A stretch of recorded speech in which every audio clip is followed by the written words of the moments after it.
Meskipun masa panen mengalami kemunduran dipicu faktor cuaca, pihak Dinas Pertanian Tanaman Pangan dan Hortikultura Sumatera Selatan pastikan produktivitas padi justru meningkat pesat dan ditargetkan Maret mendatang Sumsel akan surplus beras. Meskipun masa panen mengalami kemunduran dipicu faktor cuaca, Kepala Dinas Pertanian Tanaman Pangan dan Hortikultura Sumatera Selatan, Bambang Pramono sebut, produktivitas padi justru meningkat pesat. Pasalnya saat El Nino, lahan-lahan rawa yang biasanya airnya tinggi menjadi surut dan potensial ditanami padi. Diprediksi di puncak masa panen di Sumatera Selatan pada Maret mendatang, Sumatera Selatan akan surplus beras. Berdampak langsung dengan Sumsel malah meningkat karena produktivitas.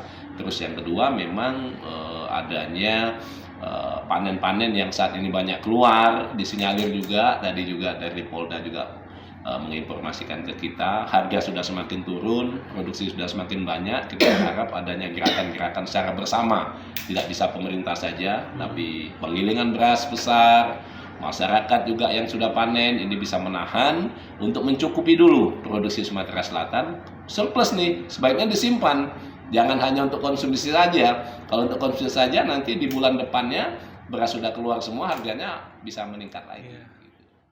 Ditambahkan Bambang Pramono, kenaikan harga beras premium di pasar kota Palembang juga disebabkan Bulog belum bisa melakukan pengadaan beras dengan harga pembelian pemerintah sesuai harga pasaran, di mana HPP dari Bulog di angka Rp5.000 per kilogramnya untuk pembelian gabah kering giling.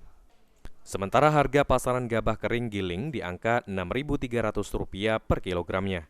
Hafidz Zainul, PAL TV.